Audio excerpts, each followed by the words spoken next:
This is a story of how Shamaine fights for her marriage. So there is this couple from El Dorado Park, Sean and Shamaine. Now Sean and Shamaine's love began in high school. They actually grew up together. They grew fond of each other. Then it became love. Then they finally decided to get married. It's a good thing. Now Sean was a doctor. Shamaine was a lawyer. Do you understand? So Sean and Shamaine built a beautiful life together. They bought themselves a big, beautiful house in Midrand. They bought themselves big cars. So life was good. And they only had one baby by the time they got married. Now everything was going smooth until one day, Shamaine got pregnant for the second time. So now they are expecting a second baby, only to find out that it's not just a baby, but it is two babies. She's expecting twins. You understand? Now, Shamaine has never really believed in a helping hand, like has never really believed in a maid or somebody who could work for them, someone who could help with the cleaning and with the cooking, with the washing. She never really believed in that. She never grew up in a home like that. So she preferred doing things herself. She preferred cooking. She preferred picking the kid from the school. She preferred ironing and doing all the washing, doing all the cleaning in the house. But now remember, the house is big. And now Shamaine is expecting twins, which made her rethink her choices and spoke to Sean and said, maybe it's time that we actually do get a maid. But not just a maid. There are rules to it. So Shamaine comes up with these rules for Sean to find the perfect maid for her home and her family. First thing that Shamaine said to Sean was that this person that you're going to find should not be anything younger than me, should not be the same age as me. She should be at least 10 years older than me. Those were the rules that Shamaine told Sean and said, please find a maid who fits this criteria. I don't want any trouble in my house. Sean was like, not a problem, love. I'll find us a perfect maid. Now they lived in a very friendly neighborhood. You understand? So Sean went next door because they've got a maid and asked the family next door how he can outsource a maid who could work for them. Then the next door neighbor says, as a matter of fact, I have got somebody that fits the criteria that you just told me. So the neighbor found a very, very old lady, a 60-year-old black woman. Sean was impressed. Shamaine was happy. So everything went well with finding a maid for the home. The maid that the neighbor suggested to Sean was a 60-year-old woman who lived in an informal settlement in Tembisa. She was a widowed woman, 60 years old, living with her daughter, who is 25 years old.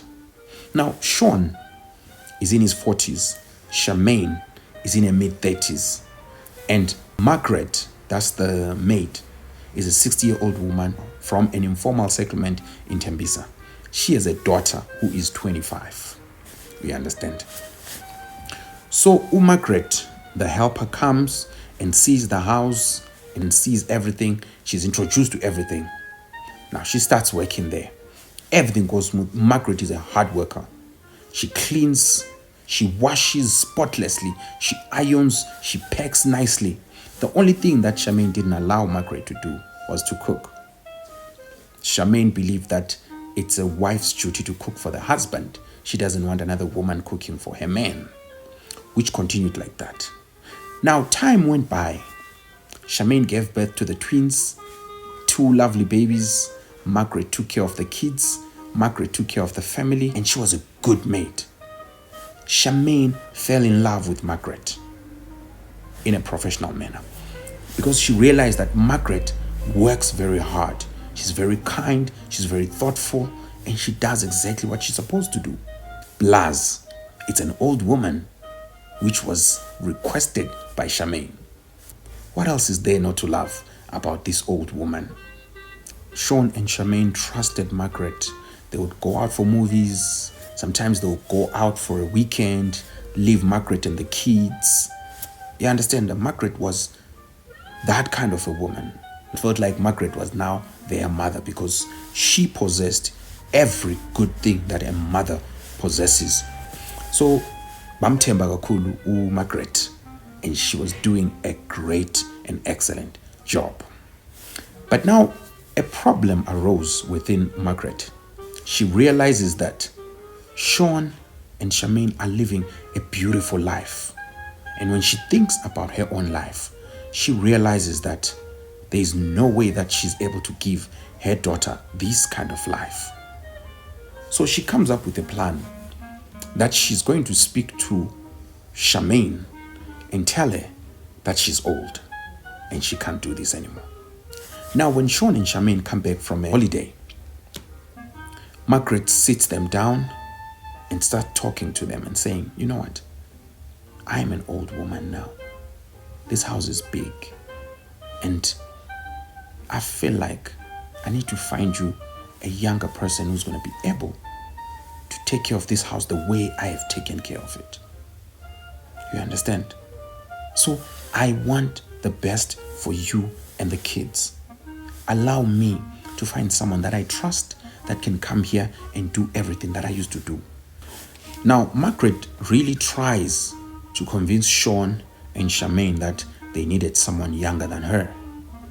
She never really mentioned that the person that she's thinking of is actually very young, younger than both of them. But she only says someone younger who's going to be able to take care of this big house and this beautiful family. And plus, I will always be here to make sure that they do a great job. Shamaine is not with the idea, but Sean can see that honestly she's really getting old. She really needs help. Because time went by. Even the twins grew. Margaret was still there. Years passed. But now she is very old. Like literally, she can't do this anymore. So, with a lot of convincing and a lot of arguments within the family, finally, Sean decides that, you know what? As opposed to getting someone else, rather, we get someone else who's going to be working a few days just for us to see how this person is and how they handle themselves and how they could do this job. Okay, Margaret is with the idea. She says, that's not a problem. Then she goes home. She tells her daughter that, you know what? I've actually found the perfect life for you. As you can see, we live in rooms. We have little food. We are dying of starvation. This can't continue. Very soon I'll be gone. I need to leave you with something. I worry about you every day. Now, Margaret's daughter, Umbalenhle. I'm not sure if I told you the name of the daughter. Umbalenhle. Now, Umbalenhle agrees with the idea of her working there. Okay, Umbalenhle never really was good at school. She never passed her matric. So she had to drop out. And when she tried to go back to school, it didn't work out. Like it was that kind of a thing that no. She agreed that this is not for me. Rather, I try and find something. She could get a job there. She could get a small gig, washing someone's clothes, cleaning and all that. But it never was enough for this family. You understand? So when she heard Umawake saying, Muti, I've actually found a place for you where you can work and all that, she agreed with the idea. She said, that's an excellent idea. You understand?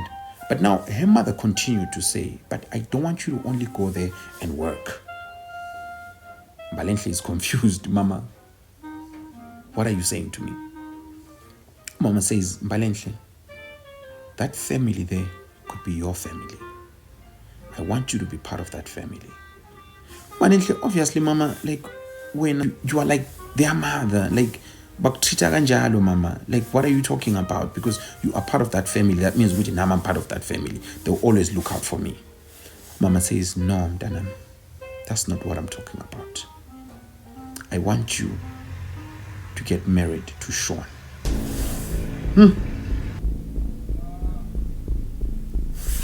Mama, what are you saying? Me get married to Sean? How? Like, kanjani? Like, how? USean unomfazi unengane uyabasebenzela labantu mama. Like, uthini kanti mama? Mama says, ngane yami, ngicela ukuthi wena ngama-Fridays nangama-Sundays uze laphayana engisebenza khona uzosebenza. Okay, ngizozama. uMargaret mafika la asebenza khona uyabatshela ukuthi I found somebody uzoqala uzobuya lana nge-Friday and uzobuya nge-Sunday. Okay, Sean is like, that's okay, that's good. Then he convinces Shamaine that there's going to be somebody else who's going to be filling up on Fridays and on Sundays. Tell her the whole story that they discuss, Margaret. Shamaine is not with the idea because she prefers Margaret. She got fond of Margaret. It's who she prefers. She doesn't want anybody else. But in this case, she doesn't have a choice. Margaret is getting old. You understand? So Friday comes. Umbalenhle goes to her mother's work. And when she gets there, she's introduced to Sean and she's introduced to Shamaine. Shamaine shows it that she is not with this idea and she doesn't like this woman that she's looking at, referring to Umbalenhle. But Sean is keen with the idea. If Margaret trusts this woman, it's okay because we trust Margaret and Margaret has been a blessing to us. Now, another thing about Umbalenhle, it's got this beautiful body. You understand? So now, when all is done, when all the introductions are done, Umbalenhle starts working. She goes, she does there, she cleans there. She's good, just like her mother. Her mother taught her very well. She's good, and Sean can see that she is very good. You understand? It came a time whereby Sean had to take leave from work. It was his time for an annual leave. So he takes 1 week from work. He stays at home. And when Margaret heard that, she said, this is exactly the chance that I wanted for my daughter, and I will make it count. That's something that she was saying in her heart. And indeed, she started conniving. Okay, so the first thing, Sean is sitting in his office. Then Margaret sends her daughter, Mbalenhle, to go to the office. But this time she says, do not wear anything that is very long. Wear something very short. Go there and clean that office. Mbalenhle is feeling awkward, but it's her mother. So Mbalenhle does exactly that. She wears something very short and she goes to the office and starts dusting, making sure that she picks things up. Now, Sean is not interested. Like, oh, okay, she's wearing a miniskirt. Okay, so what? He walks out of the office and Margaret is fuming. She ends up shouting at Mbalenhle. Mbalenhle, why are you not trying? I'm trying to secure your future, but you're not trying with me. I can't do this, Mina Mama. You're forcing me to seduce another woman's husband. Husband, Mama. Bashadile labantu. Yenze njani? Mbalenhle. Mazulengu ukhulume nami kanjalo. You're going to do as I say. Like, you know what? You're gonna go live on the streets. Hi, Mama. Angifuni ukuyenza mina lento. Danam, you need to do this. You need to do this. Usele wedwa. Who's gonna take care of you? Okay, Mama. Okay. So every time when Sean is in the office, Mbalenhle would wear a skirt. Before, she was doing it out of being forced by her mother. But now she's intentionally doing it. She would go to the office, start dusting, starts cleaning. But Sean is never interested. At some point, Sean went to Margaret and told her to tell her daughter to dress appropriately. Because she can't work here if she will keep wearing a miniskirt. And they have a son, their firstborn. Now, how is that going to work? Then Margaret will say, she's just a child. She will outgrow these things. I am sorry. I will talk to her. But now, Margaret realizes what Sean is not really into her daughter. As beautiful as she looks, Sean is not into her daughter. Then something in her blood stirred up.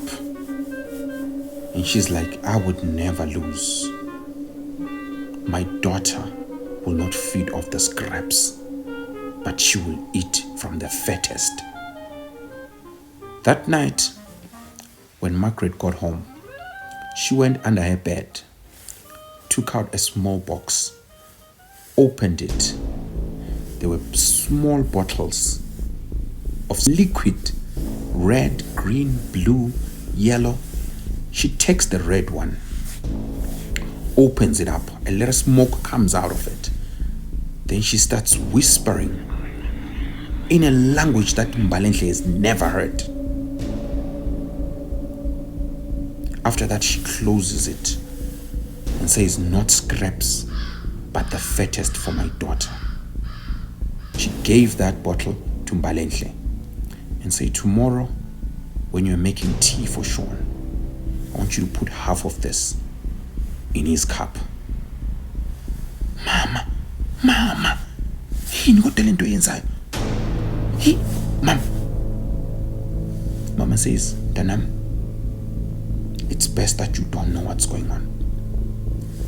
Just take this, and when you're making Sean tea, drop this in his tea and save it to him. We understand?" Mama, just do as I say. Uma bafika emsebenzini, uMbalenhle makes some tea for Ushon and does exactly what her mother told her, and drops a few drops of the liquid that Umamaki gave her and goes to Sean's office and gives it to Sean. Now, weirdly, that was the best that Mbalenhle has ever made for Sean. After that, he said, "Wow." Ikandakazi ukuthi seziyaspana manje ngaphakathi. The next thing, Mama tells Mbalenhle to go clean the swimming pool outside. She has never asked her daughter to do that. Mbalenhle fine goes, starts cleaning the pool. Umaga Mbalenhle uyeza lapho, she's coming to observe if the pool is getting cleaned the way she wants it to be. But she's not really there for that. She's there on a conniving mind. When she gets there, she tips Mbali with her hips. Mbali falls in the pool. Then Margaret screams, Sean, please help. My daughter, she fell in the pool. She can't swim. Sean comes running, jumps in the pool, grabs Mbalenhle and rescues her out. Lays her down there and starts checking if she's breathing, pushing her, blowing in her mouth. Immediately when Mbalenhle opened her eyes, Sean was right there on her face. Sean looks deep into Mbalenhle's eyes, and Mbali looks deep into Sean's eyes. By that moment, Mbalenhle's eyes were shining and beautiful looking. Sean could not resist what he was looking at, and boom, their lips entangled. When that happened, it activated something inside Sean. Now Sean, after that moment, he couldn't take his eyes off Mbalenhle. Everywhere Mbalenhle would walk, Sean would give these stares. When she passes, he would look behind her. He would do everything to show Mbalenhle that he is watching her in an interesting eye. On the other hand, Shamaine realizes that Sean has a certain disinterest in her. And now Sean complains a lot about how she looks. Shamaine would argue that point and say, I was carrying twins, Sean. I'm struggling to get my body back. Then Sean would shout and say, why then don't you go to the gym? But baby, you have stopped paying for my gym. Yeah, but you're working. Why can't you pay the gym for yourself? Sekunzima. On the other hand, Sean is busy impressing Mbalenhle. He even suggested that he buys them a house as big as the one that they live in, just because Mbalenhle and her mother are living in ruins in Tembisa. And indeed, Sean buys a beautiful big house for Mbalenhle and her mother. The fights between Sean and Shamaine continued up until Sean decides to leave. They fought so hard that Sean packed his bags and he left. And he took nothing but his bag and his car. And he left. He went straight to the house that he had bought for Mbalenhle. And he lived there. Now, Shamaine is worried about her husband. She speaks to her friend, the neighbors. She tells her everything, that there's something wrong with Sean. And then the friend says, Chomi, are you not suspecting foul play from the old lady that lives here and her daughter? Because I've seen her daughter around here wearing miniskirts and bum shorts. Then Shamaine would say, no, man. No, I trust Margaret too much. She would not do that. I trust her like my mother. She became a mother in this home. So please don't, not Margaret. It's just Sean. There's something wrong with Sean. This went on for a few weeks. Then the friend next door says, you know what? Why don't you go and consult? Why don't you go to a Sangoma and ask what's going on? Because I'm suspecting there's foul play. But Shamaine says, I have never went to a Sangoma in my life. I was never introduced to Sangomas. Then Uchomi says, okay, fine. Let's find a church where there's a prophet. He can tell you what's going on. Then Shamaine says, okay, maybe that can work. Then they looked for a church. They found the perfect church where there is a man of God who prophesies. So when they got to church, the man of God was busy preaching. After he was done preaching, he says, come everybody, if you've got a special need, I have a special prayer for you. Come forward. Shamaine chose to go also. She went and she got a special prayer. Then after that, the pastor says, if there's anyone who needs counseling or wants to talk to me, I'm available after church. You understand? That was a good opportunity for Shamaine to speak to the man of God. So the neighbor says, we are going, Chomi. After church, they go straight to the pastor and start relating the story. Then the pastor says, I know what's going on with you. There's only one thing I need you to do for me. Bring your husband to church with you. Then I will help you. Shamaine says, okay, I'm going to try and do that. She's thinking to herself, how am I going to convince Sean to come to church with me? He doesn't even live with me anymore. He just moved out of the house. I don't even know where he lives. When she got home, she called Sean. Hi. Listen, I need to talk to you. I have a very important thing that I need to discuss with you. Then Sean says, I actually have something very important to discuss with you too. I want a divorce. Shamaine could not believe the words that came out of Sean's mouth. But then Shamaine realized that she's dealing with other things here. Then she says, oh, okay. If that's what you want, it's okay. But remember that you and I stood in front of a man of God and we said our vows. So please, let us break it at church in front of a man of God like we started. That's all that I'm asking for you, Sean. And I'll never ask anything from you anymore. I don't even want your money. I don't want nothing from you. You will bring the papers, but on Sunday, let's go to church, speak to a man of God. After that, we can part ways. Sean says, okay. I'll be there. Fine. Sunday comes. Shamaine goes to church and chooses to wait for Sean so that they can walk in together. And luckily, Sean arrived. Then they walked in together and said, you know what? I want us to walk in as a family. This is what I want. After this, you are free to do whatever you want.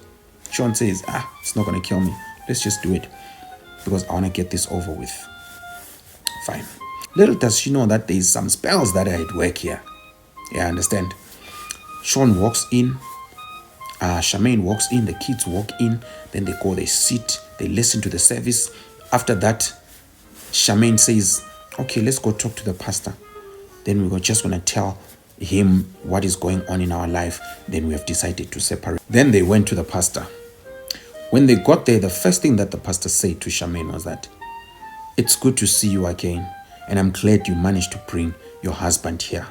When Sean heard that, he was angry and said, so this is a setup. So what exactly are you planning to achieve with bringing me to this man? You never told me that there's an agreement that you need to bring me here.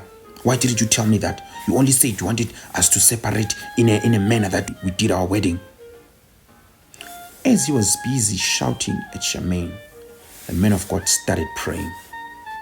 The more the pastor prayed, the more Sean became angry, and the more Sean fought with Shamaine. But as he was fighting and shouting, he started feeling this heat sensation on his chest that made him want to cough. Sean started coughing so hard and so rough that he started vomiting blood.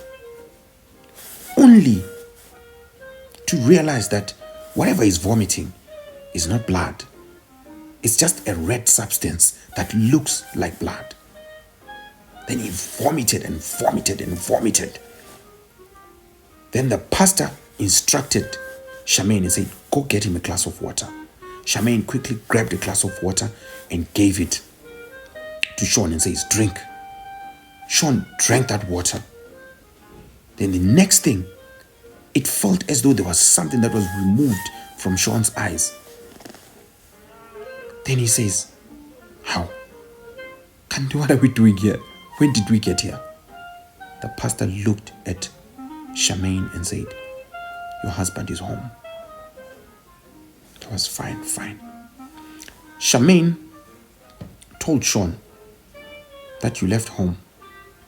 There's a place that you live in. Sean says, yeah, I remember. I'm sorry, baby. I am really, really sorry. Let me go back there, get my stuff. I'm coming home, my love. I don't know what came over me, but I'm coming. I'm really, really sorry. Shamaine says, okay, but I'm going with you. Sean says, no, I don't want to put your life in danger. Let me go sort this out. I'm coming back. Shamaine says, okay. I was okay.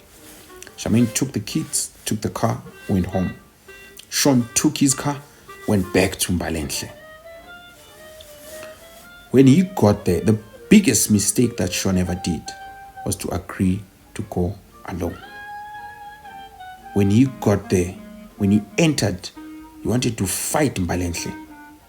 Unfortunately, they were ready for him. Mbalenhle stood in the middle of the house. As Sean barged in, going straight to Mbalenhle,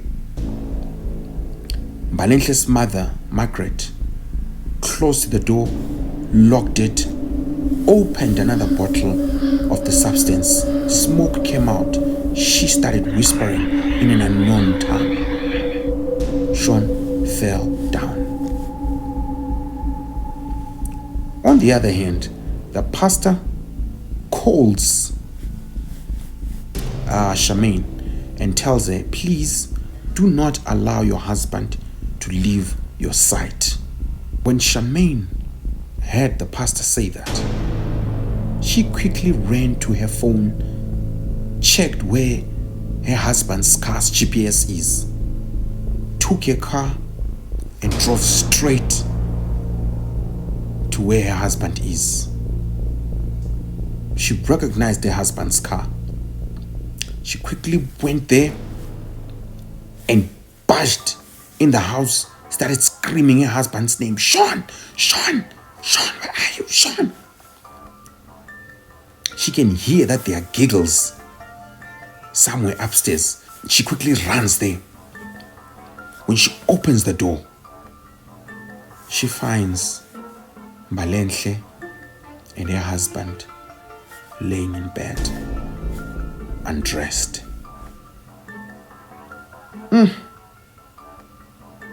Shamaine is shocked at what she's looking at, fuming with rage running through her veins. She ran down the stairs, not realizing that she's running way too fast.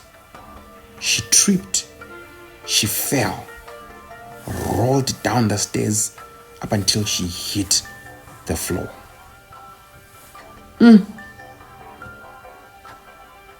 She laid there for a while. And after a while, she woke up. When she wakes up, she realizes she's in her house. Her husband is talking downstairs. So she goes downstairs, finds her husband standing with Margaret. Then the husband says, "Baby, Margaret was suggesting that we find someone that is younger than her, that is going to be able to take care of this house. And she was suggesting her daughter." Shamaine looked at Sean and said, "I don't want her daughter coming into my house. As a matter of fact, I don't want Margaret to work for us anymore. She is fired with immediate effect. Pay her what we owe, escort her out of our home, and get her out of our lives." Margaret was fired. When she got home, she told her daughter, "Baby, that job that I was sorting out for you, unfortunately, you're not going to be getting it. They fired me. I don't even know why." When Sean asked Shamaine, "What is going on?" Shamaine says, "I already saw what was going to happen to us. Therefore, we are okay the way we are. I will continue doing the house chores. We do not need a maid."